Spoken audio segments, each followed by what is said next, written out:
దయచేసి మీ బైబిల్లను కీర్తన గ్రంథము 27వ అధ్యాయంలో నుంచి దేవుని వాక్యాన్ని మనము చదువుకోబోతూ ఉన్నాం. దావీదు గారు మరి 73 కీర్తనలు రాశారు. మొత్తం మీద 73 సామ్స్ ఆయన రాయటం జరిగింది. 73 కీర్తనలు. ఈ 73 కీర్తనలు కూడా దాదాపు ఒక 60 సంవత్సరాల వ్యవధిలో ఆయన రాయటం జరిగింది. ఈ యొక్క 73 కీర్తనలు అన్నీ కూడా ఒకే రోజు రాసిన కీర్తనలు కాదు, కానీ తన జీవితంలో జరిగిన సంఘటనలు బట్టి, ఒక్కొక్క సంఘటనను బట్టి ఆయన ఒక్కొక్క కీర్తనను ఆయన రాయటం జరిగింది. ఈ 73 యొక్క కీర్తనలు కూడా మనము గమనించినట్టయితే ఆయన జీవితంలో ఉన్న సందర్భాలను బట్టి ఈ కీర్తనలు రాశాడు. ఈ 27వ అధ్యాయము ఇది ఏ సందర్భంలో ఆయన రాశారు అంటే, గమనించండి. దావీదు గారు వయసు 16లో సమూయేలు చేత రాజుగా అభిషేకించబడి 36లో ఆయన సింహాసనం మీద రాజుగా కూర్చున్నట్టుగా మనం చూస్తాం. దాదాపు 20 సంవత్సరాలు, 16 నుంచి 36 సంవత్సరాల వరకు ఆయన పారిపోతూనే గడిపాడు. సౌలు రాజు నుంచి పారిపోతూనే ఉన్నాడు 20 సంవత్సరాలు దాదాపు. ఆయన 36 వయసులో రాజుగా ఆయన సింహాసనం మీద కూర్చుంటాడు. 2వ అధ్యాయం నుంచి దాదాపు 17వ అధ్యాయం వరకు ఆయన సౌలు రాజు నుంచి పారిపోతున్నప్పుడు రాసిన కీర్తనలు. 18వ అధ్యాయంలో ఆయన సింహాసనం మీద కూర్చుంటాడు. 18వ అధ్యాయంలో మనం చదువుతాము, తన శత్రువులందరూ చనిపోయిన తర్వాత, సౌలు రాజు కూడా చనిపోయిన తర్వాత ఆయన 18వ అధ్యాయంలో రాజుగా అయిపోతాడు. రాజు సింహాసనం మీద ఆయన కూర్చొని ఉన్నాడు. 20వ అధ్యాయంలో ఆయన మొట్టమొదటి యుద్ధాన్ని ఆయన చేస్తాడు. ఆయన మొట్టమొదటి యుద్ధాన్ని ఆయన చేసిన తర్వాత 22వ అధ్యాయంలో ఆయన దేవుణ్ణి స్తుతించి 22వ అధ్యాయం నుంచి దాదాపు 29వ అధ్యాయం వరకు, ఎందుకంటే ఒక పేజీ తిప్పితే 30 అధ్యాయంలో గృహ ప్రతిష్టాపన గానాన్ని మనం చూస్తాం. చూడండి, 27వ అధ్యాయము, దానికి నేను ఫౌండేషన్ వేసి 27వ అధ్యాయంలో దావీదు ఏమంటున్నాడంటే, దేవా, నేను వచ్చిన స్థితిగతులు ఏంటో నాకు తెలుసు. నేను ఒక పశువుల పాక నుండి గొర్రెలను కాచుకునే స్థితిలో నుంచి నేను వచ్చాను.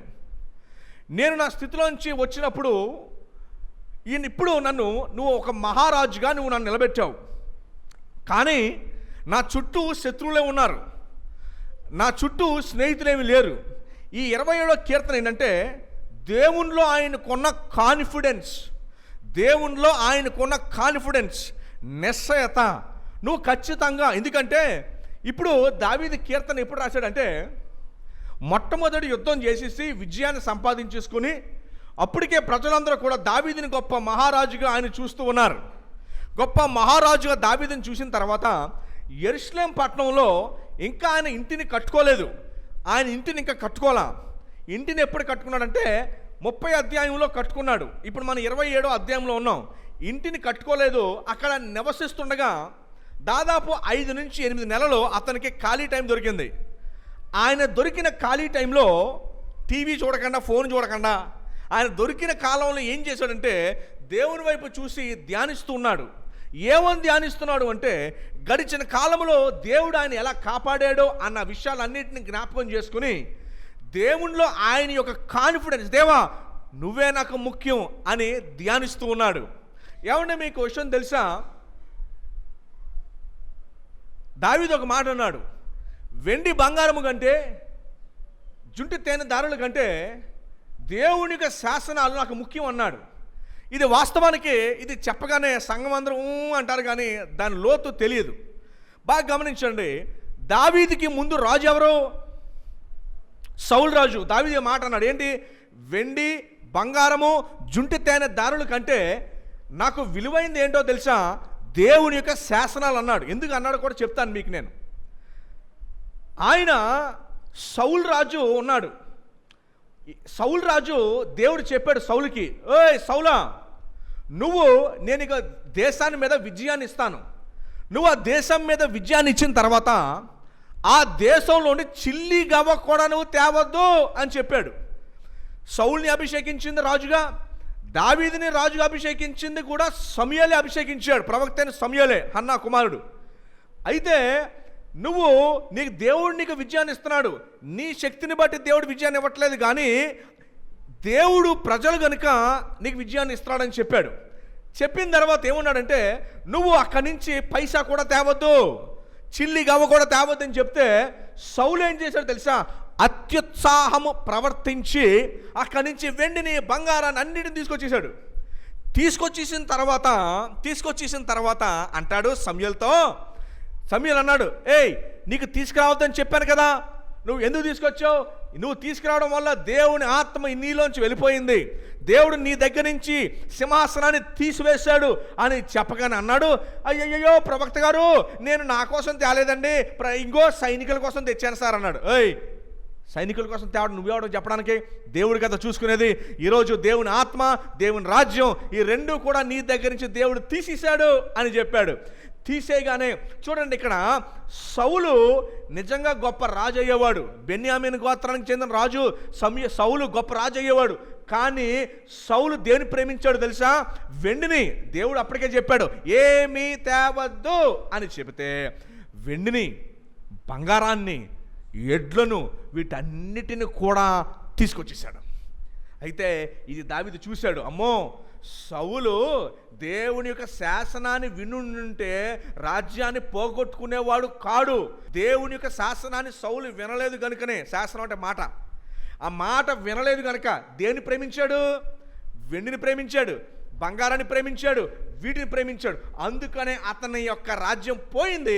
సౌలు తన కత్తి మీద సూసైడ్ చేసుకుని చచ్చిపోయాడు. అయ్యో బాబోయ్, నేను మాత్రం సౌలు ప్రేమించినాడు వెండిని బంగారం ప్రేమించడం, దేవునికి శాసనాన్ని ప్రేమిస్తాను అని ఏమన్నాడు అంటే, ఒక ముందు 17 అధ్యాయం ఏమన్నాడంటే, దేవా వెండి బంగారం కంటే నీ శాసనాలే నన్ను గొప్ప చేసినాయి. జనరల్గా రాజ్యంలో ధనవంతులు ఉన్నారు, ధనవంతులు వేరు, గొప్పవారు వేరు. ధనవంతులు వేరు, గొప్పవారు వేరు. డబ్బున్నవారు, డబ్బు ఉంటే బంగారం ఉంటే ధనవంతుడు అవుతానేమో, కానీ గొప్పని మాత్రం నమ్మను. అందుకనే రాజు పేరు ఏమని పిలిచారంటే చూడండి, సౌలు రాజు అంటారు, సొలొమోన్ రాజు అంటారు, కానీ దావీదుని మాత్రం మహారాజు అని అంటారు. అర్థమైందా మీకు? విచిత్రమైన విషయం ఏంటో తెలుసండి మీకు? 27వ అధ్యాయం కేవలం ఏంటంటే మీ బుర్రలకు లోపలికి వెళ్ళిపోవాల్సింది ఏంటో తెలుసా? అతను దేని వెనకాల పరిగెట్ల, డబ్బు వెనకాల పరిగెట్ల. ఎందుకంటే సౌలు దగ్గర చూసేసాడు, అమ్మో సౌలు డబ్బు వెనకాల పరిగెట్టి నాశనం అయిపోయాడు, రాజ్యం పోయింది. సౌలు దేవుని మాట, సమూయేలు నోటంట వచ్చిన దేవుని మాట, శాసనం గనక వినుంటే గనక నిజంగా బతికిపోయేవాడు, తన రాజ్యం కూడా మహారాజ్యం అయిపోయేది.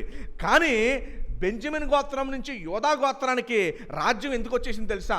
సౌలు దేవుని మాట వినలా. కానీ నేను మాత్రం అమ్మో డబ్బుని కానీ లేకపోతే వేరే వాటిని కానీ ఆస్తిని కానీ నేను మాత్రం ప్రేమించను, నేను ఆయన శాసనాలు ఎందుకంటే చూసేశాడు కదా. ఇదే మాట సొలొమోనుకి చెబితే చూడండి, సొలొమోను దేని కోరుకున్నాడు? సొలొమోను అనగానే మీకు ఏం గుర్తొస్తుంది? సొలొమోను ఏం కోరుకున్నాడు?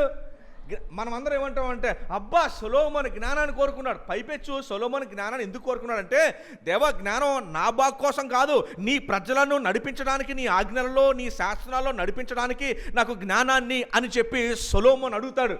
వాస్తవానికి దేవుడు చాలా అంటాడు, ఇదిగో నువ్వు కేవలం ఇదే అడిగావు కదా, జ్ఞానాన్ని అడిగావు కదా, నీకు వెండిని, బంగారాన్ని, రాజ్యాలు అన్నింటినీ కూడా ఇచ్చేస్తానని చెప్పి అన్నీ పొందుకున్నాక మనోడు బోల్డ్ మందిని పోగేసుకుని, భార్యలను పోగేసుకుని చివరికి నాశనం అయిపోయి ప్రసంగి రాయాల్సి వచ్చింది. ఏం రాయాల్సి వచ్చింది?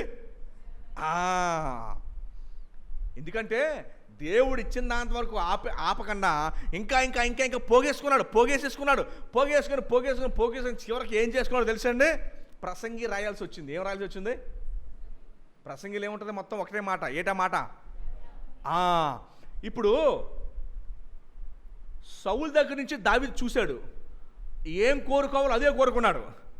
దేవుడు సొలొమోను దగ్గరకు వచ్చి వరం అడిగాడు. ఓయ్ నీకు వరం కావాలా?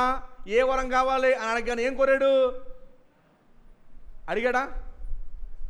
మీరందరూ జ్ఞానం అనగానే నువ్వు కూడా జ్ఞానాన్ని కోరుకో అని అంటారు కదా. వాస్తవానికి జ్ఞానం కోరుకున్నాడని ఉంది, కానీ దేవుడు జ్ఞానం కోరుకో అని చెప్పలా. మీకు అర్థమైందండి? ఆయన జ్ఞానాన్ని కోరుకున్నాడు, కానీ దావీదు ఏం కోరుకున్నాడు తెలుసా మీకు? మనమందరం సొలొమోను చూసి అబ్బా ఎంత గొప్పది కోరుకున్నాడు అంటాం కదా, కానీ దావీదు దేని కోరుకున్నాడు తెలుసా? 27వ అధ్యాయం 4వ వచనం చూడండి ఒకసారి, ఏం కోరుకున్నాడు? మనం ఆయన చూడగానే అమ్మో ఎంత గొప్పది కోరుకున్నాడు అని అంటాం, కానీ వాస్తవానికి అక్కడ యెహోవా యొద్ద వరాన్ని అడిగాడంట. దేవుని ఏమడిగాడు? ఒక వరమును అడిగాడంట. ఏ వరాన్ని అడిగాడో? ఏమండి మనం ఏం వరాన్ని అడుగుతామో ఆలోచించండి ఒకసారి. ఏమండి మనం ఏం వరాన్ని అడుగుతాం? సొలొమోను ఏ వరాన్ని అడిగాడు? జ్ఞానాన్ని అడిగాడు. కానీ ఆ జ్ఞానాన్ని అడిగిన జ్ఞానవంతుడు చివరికి బుద్ధిలేనోడు అయిపోయాడు. అర్థమైంది మీకు? అదేంటిది? మీకు ఆశ్చర్యం కలిగించాలి కదా. బుద్ధిలేనోడు అయిపోయి జ్ఞానోదయం అయ్యి ప్రసంగి చివరి 2 వచనాలు ఏమంటారు తెలుసా? బాబు ఇదంతా నేను అనుభవించాల్సింది ఏమీ లేదు, అన్నీ అనుభవించేసాను, అన్నీ చూసేసాను, అన్నీ తినేసాను, తిరిగి ఆయన అంతా అయిపోయి ఇదంతయు చూసిన తర్వాత తేలిన పరమార్థం ఏంటంటే చచ్చిపోయే మొసలోడప్పుడు రాశాడు ఈ మాటలు. ఈయన వయసు 40లో రాసేసాడు ఈ మాట. నాకు వరం ఉంది, ఆ వరం ఏంటో చదువుదాం, మనం చదువుదాం. ఆయన ఇప్పుడు 40లో రాస్తే ఈయన ముసలోడు అయిపోయి చచ్చిపోయేటప్పుడు అన్నీ చూసి తినేసి తిరిగేసిన తర్వాత అంటున్నాడు దీని అంతటి వల్ల తేలిన పరమార్థం ఏంటో తెలుసా? యెహోవా మానవ కోటికి అంట, నాకు కాదు అన్నాడు. నాకు మాత్రమే కాదు, దీని వలన తేలిన పరమార్థం ఏంటంటే మానవ కోటికి ఒకటే విధి. ఆ విధి ఏంటో తెలుసా అంటాడు, యెహోవా యందు భయభక్తులు కలిగి ఉండట మానవ కోటికి విధి అన్నాడు. ఎప్పుడు ముసలోడప్పుడు తెలుసుకున్నాడు ఈ మాట. జ్ఞానం అడిగినప్పుడు జ్ఞానం బుర్ర పనిచేయలేదప్పుడు. మనం అందరం చూసి ఏమనుకుంటామంటే ఓహో జ్ఞానాన్ని కోరుకున్నాడు సొలొమోను, మనం కూడా ఏం కోరుకోవాలి? మరి ఆ జ్ఞానం కోరుకున్నవాడు చివరికి ఏమైపోయాడు? బుద్ధిహీనుడు అయిపోయి దేవుడు చెప్పాడు నీ కొరకు భార్యలను డబ్బుని పోగేసుకోవద్దంటే పోగేసుకున్నాడు.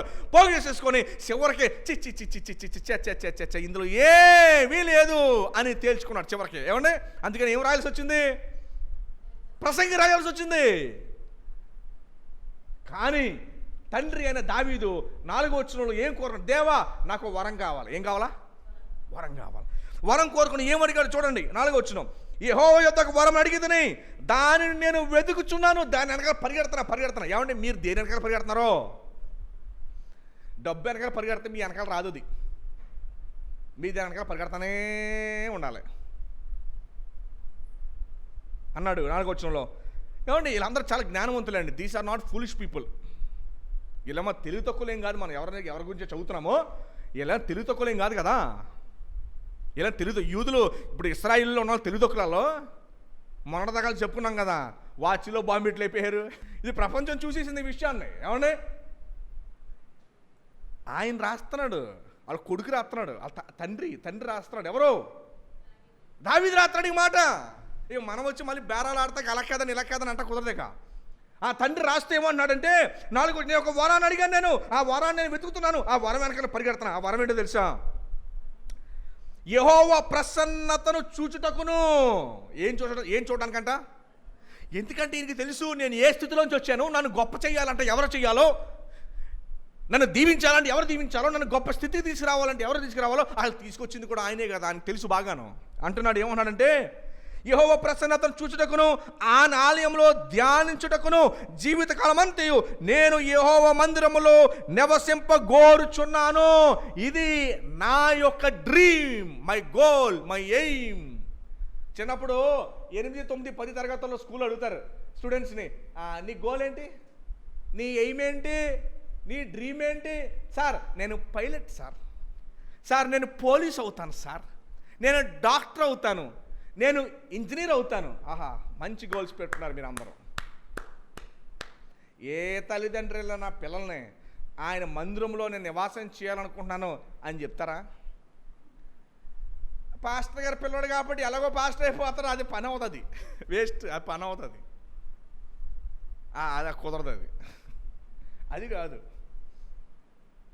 మన పిల్లలు నోటెంబట నేను దేవుని సన్నిధిలో ఉండాలనుకుంటున్నానండి. దేవుడు ఎలా వాడుకుంటాడో దేశానికి తలమానికంగా ఆయన వాడుకుంటాడు, ఆయన ఇష్టం. అందులో నువ్వు ఈయన కోరుకున్నప్పుడు ఆయన నిన్ను ఎక్కడ నిలబెడతాడో మామూలు చోట్ల నిలబెట్ట, అసలు దాని గురించి పట్టించుకోకల్లా. ఏట్రా ఇలాగన్నావు అనక్కర్లేదు, రేపొద్దు ఏంట్రా అలా అన్నావు ఆడే వచ్చి అంటాడు ఏట్రా మీరు అందరూ అయిపోయారని. మనం అనక్కర్లేదు దాని గురించి. దావీదు ఇది కోరుకున్నాడు. ఈరోజు సంఘంగా విశ్వాసాలుగా వ్యక్తిగత విశ్వాసాలుగా మీరు కోరుకోవాల్సింది ఏంటో తెలుసా? ఇదిగో దీన్నే మీరు కోరుకోవాల్సిందే. మీ పిల్లలు దీన్ని కోరుకుంటారా? మీరు ఏ ఉద్యోగం వ్యాపారం చేయండి, మీ హృదయం ఇక్కడ ఉండాలి. మీ హృదయము ఇక్కడ ఉండాలి. అది దావీదు ఇక్కడ కోరుకున్నాడు. గొప్ప విషయం ఏంటో తెలుసండి, దావీదు 3వ వచనంలో ఏమన్నాడు చూడండి. దావీదు యొక్క కాన్ఫిడెన్స్ దేవుని ఎలా ఉందంటే, మొదటి వచనం చూడండి ఒకసారి. యెహోవా నాకు వెలుగును రక్షకుడు. ఏంటంట? వెలుగు రక్షకుడు. 2వ లైన్లో ఉందంటే యెహోవా నా ప్రాణదుర్గము. ఏంటంటారండి? 3 అంటున్నాడు. ఏమన్నాడు? వెలుగు, నాకు రక్షణ, ప్రాణదుర్గం. దేవుడు నాకు ఈ 3 అయితే నేను ఎవరికి భయపడతాను? దావీదు చాలా చూడండి, ఈ 27వ కీర్తనలో దావీదు రాసేటప్పుడు దావీదు పరిస్థితి చెప్తాను, సాగలించండి బాగా. మీరు అనుకోవచ్చు ఈ కీర్తన దావీదుకి ఏంటండి బాబు, రాజు, దావీదుకి ఏంటి, మహారాజు, దేవుని హృదయానుసారుడు, ఆయన కష్టాలే ఉంటాయి, ఆయనకి బాధలే ఉంటాయి. సార్ మీకు విషయం చెప్పనా, ఈ అధ్యాయము దావీదు రాస్తున్నప్పుడు తన శత్రువులు వాళ్ళ అమ్మని నాన్నని చంపడానికి చూస్తుంటే వాళ్ళ అమ్మగారిని చూడండి, 10వ వచనం చూడండి ఒకసారి, 27:10. నా తల్లిదండ్రులు నన్ను విడిచినను, యెహోవా నన్ను విడిచిపోయారా? ఎలా విడిచారో తెలుసా మీకు?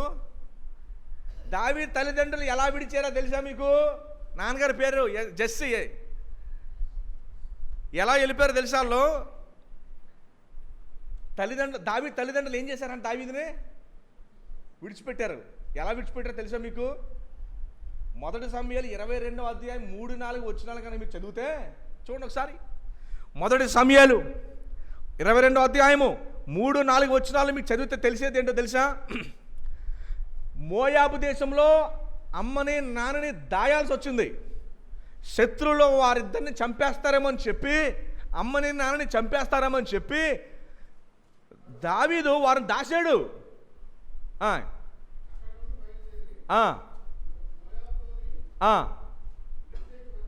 మెస్పేకి వచ్చి దేవుడు నాకు ఏం చదవండి. నా తల్లిదండ్రులు వచ్చి నీ యొద్ద నుండి అని మోయాబు రాజుతో చెప్తాడు ఈ మాటలో. తర్వాత అండి 5వ వచనం, 4వ వచనం గట్టిగా చదవాలండి, ఆపకూడదు. అతని యొద్దకు వారిని తోడుకుని పోగా దావీదు కొండలలో దాగి ఉన్న దినములు. తల్లిదండ్రులని దాచాడు. ఎక్కడ దాచాడు? మోయాబులో దాచాడు. ఇంకో మాట ఏమన్నాడు చూడండి, 11వ వచనంలో, 11వ వచనం 2వ లైన్లో ఏమన్నాడు?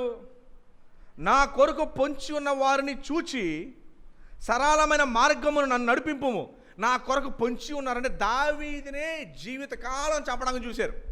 నా కొరకు పొంచి ఉన్న వారిని చూచి నన్ను వాళ్ళకి దొరికేటట్టు చేయకు, వాళ్ళకి దొరికేటట్టు చేయక అన్నాడు. దావీదు 27వ అధ్యాయంలో దేవుడు నా వెలుగు, నా రక్షణ, అంటే అంతిమ రక్షణ, ఇప్పుడు నన్ను కాపాడేవాడు కూడా ఈయనే. ఏమండి?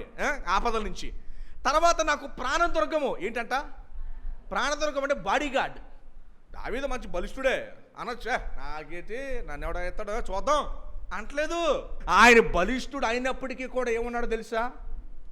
యెహోవానా నా చూడండి, ఆయన వెలుగు, నాకు రక్షణ, నాకు ప్రాణదుర్గము, అందుకు నేను భయపడను, అందుకు నేను వెరతును. ఎందుకు నేను భయపడతాను అంటున్నాడు. మీకు అర్థమైందా? మీరు కూడా అనాల్సింది కూడా ఈ 3. స్పర్జన్ అని ఒక భక్తులు ఉన్నాడంటే, దేవుడిని ఇగో నువ్వు వెలుగుగా పెట్టుకోవాలా అమ్మా, దేవుణ్ణి నువ్వు నీ రక్షణకర్తగా పెట్టుకోవాలా, దేవుణ్ణి నీవు నీ యొక్క ప్రాణదుర్గంగా నువ్వు పెట్టుకోవాలా అని నువ్వు పెట్టుకోలేదు కనుకనే నీకు ఆయన దగ్గర నుంచి సహాయము రావట్లేదు. ఓకేనా?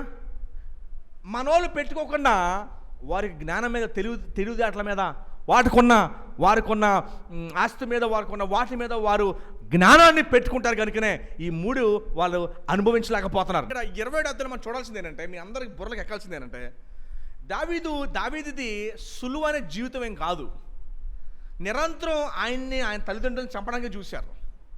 కానీ ఎప్పుడూ కూడా దేవుని దగ్గర విశ్వాసాన్ని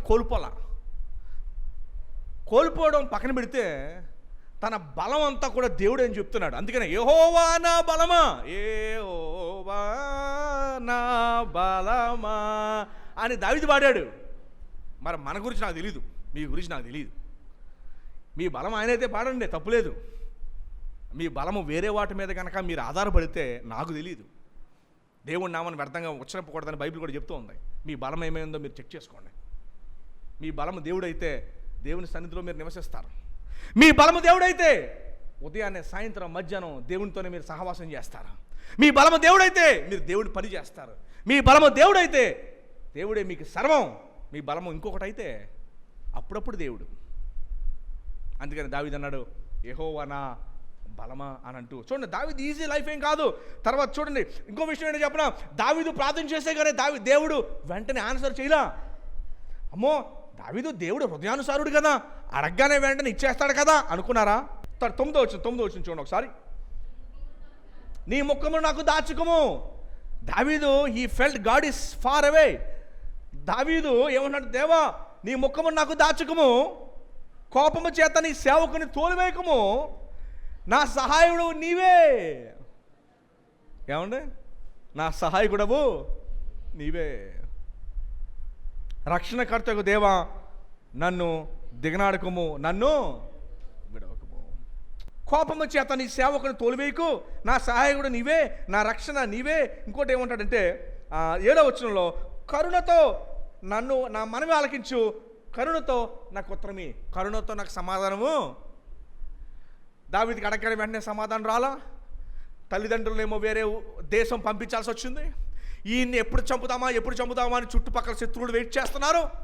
అయినప్పటికీ 4వ వచనం అంటున్నాడు, యెహోవా యొద్ద 3వ వచనంలో, నాతో యుద్ధము చేయుటకు దండు దిగినను, నా హృదయము భయపడదు, నా మీదకి యుద్ధము రేగినను, దీనిలో నేను ధైర్యము విడవకుందును.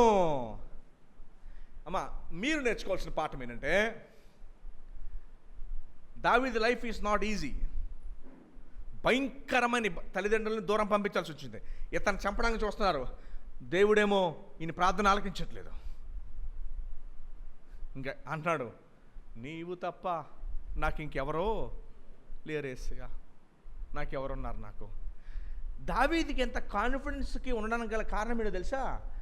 గత జీవితంలో ఇదే వయసు 40లో రాశాడు, వయసు 18లో ఒకటి జరిగింది. వయసు 18లో ఒకటి జరిగింది. 2వ వచనంలో చూస్తారు ఒకసారి. వయసు 18-20 మధ్యలో ఒక సీను, ఒక సంఘటన జరిగింది. అందుకనే ఈ మాటలు మాట్లాడుతున్నాడు దావీదు. దండు దిగినను, తల్లిదండ్రులను చంపడానికి చూచిన, నా మీదకి దాన్ని ఏమో అంబుష్ అని అంటారు, నన్ను చంపడానికి శత్రువులు చూసినప్పటికీ కూడా, దేవుడు నా మనవుని ఆలకించినప్పటికీ కూడా, ఆయన నా వెలుగు, నా రక్షణ, నా నా ప్రాణదుర్గము అని అన్నాడు. అలా అనడానికి గల కారణం ఏంటో తెలుసా? వయసు 20లో ఒక సంఘటన జరిగింది. 2వ వచనంలో అదేంటో చదువుతారా పురుషుల నుంచి గట్టిగా బిగ్గరగా? ఏంటండి? నా శరీర మాంసము తినుటకై దుష్టుడు నా మీదకి వచ్చినప్పుడు, నన్ను బాధించు శత్రుడు నా మీదకి వచ్చినప్పుడు, వారు తెట్రిల్లి కూలిరి. చాలండి. ఇప్పుడు 2వ వచనంలో దావీదు ఏమన్నాడంటే, నా మాంసము వారు తొట్టిల్లి కూలిరి. 2వ వచనంలో దావీదు ఎవరి గురించి మాట్లాడుతున్నాడో చెప్పగలరా? గొలియాత్ గురించి మాట్లాడుతున్నాడు. ఈ సీన్ ఒకసారి చూడండి. 27వ అధ్యాయాన్ని ఇప్పటిదాకా మీరు విన్నారు. దావీదు 40 వయసులో తల్లిదండ్రులు వేరే దేశం పంపించేసాడు. ఈయన్ని ఎవరు చంపేస్తారో తెలీదు. దేవా నన్ను కాపాడండి. ప్రార్థన చేస్తుంటే ఏమో ఉత్తరం రావట్లేదు. కానీ తెలుసు దేవుడు నాకు వెలుగు, నా ఆశీర్వాదం, నా రక్షణ. ఎందుకంటే గతంలో ఒకటి జరిగింది, అది అనుభవించాడు కనుక ఏ సమస్య వచ్చినా నథింగ్ అని అంటున్నాడు. ఎందుకు తెలుసా? వయసు 20లో ఒకటి జరిగింది. ఇశ్రాయేలీయులు వాళ్ళకి బతుకంతా యుద్ధాలే. ఇప్పుడైనా ఆగిందా? ఇప్పుడు యుద్ధాలే. కానీ దేవుడు వాళ్ళు వదిలిపెట్టలా. ఇదే మీకు సాక్ష్యం అవ్వాలా, ఇదే మీకు సాక్ష్యం అవ్వాలా. వాళ్ళకి ఇప్పుడు యుద్ధం ఆగిందా? జరుగుతుందా? నిన్న ఆగిందా? మొన్న ఆగిందా? అబ్రహాము సంతానమైన ఇశ్రాయేలీయులు ఐగుప్తి బయటకు వచ్చిన కానించి 2025 దాకా యుద్ధాలే. ప్రభు రెండో రాకడలో వచ్చేంత వరకు సంఘం ఎత్తబడిపోయి రెండో రాకడలో వచ్చేంత దాకా యుద్ధాలే.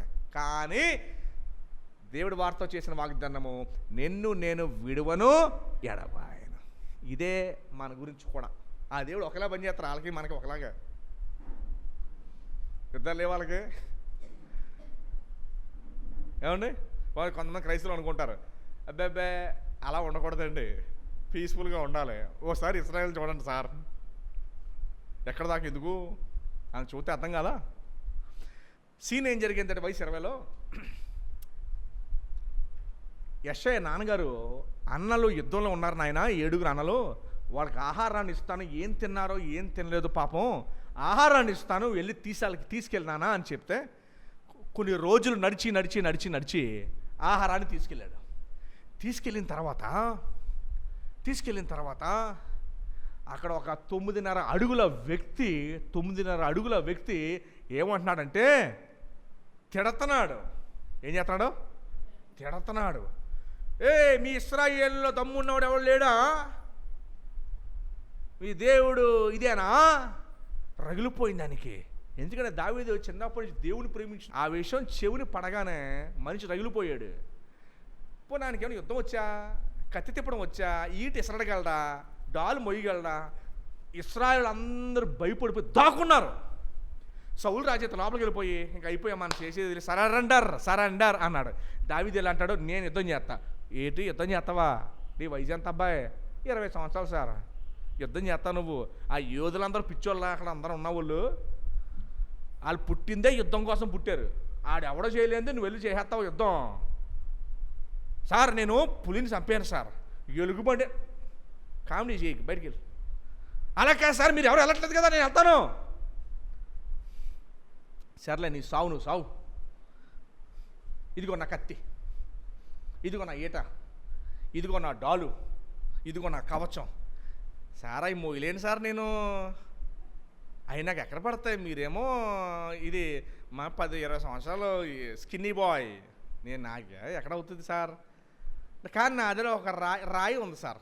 ఏంటి రాయితో కొడతావా? ఎవరి దగ్గర ఇది కుక్కను తరుగుతున్నావా? లేదు సార్, నేను కొడతాను.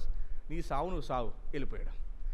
మంచి గుండ్రపు రాళ్ళు ఒడిసెలు అట్టుకుని ఒడిసెలు అంటే అది గొర్రెలు కాపరు కదా, ఎలుగుబండ్లు ఇవన్నీ మీద కొత్త ఉంటాయి, అంటే అన్నింటిని తరిమేస్తూ ఉంటాడు.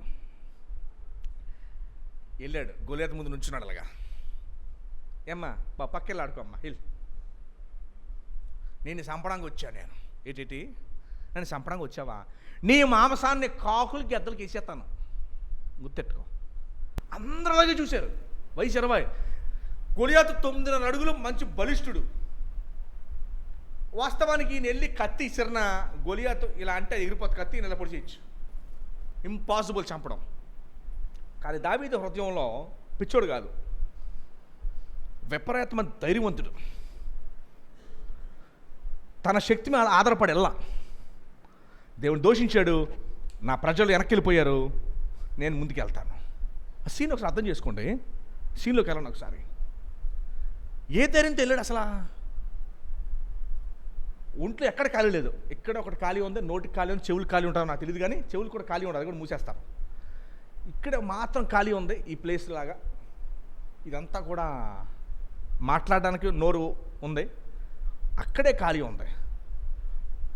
గురి చూసి, షూరు చూసి తిప్పి తిప్పి తిప్పి తిప్పి కొట్టగానే బుల్లెట్ ఇక్కడ దిగితే ఎలా చచ్చిపోతామో అలాగ బుల్లెట్ లాగా స్పీడ్ కొడితే నాకు తెలిసి వెనకాల నుంచి వచ్చేసి ఉంటుంది.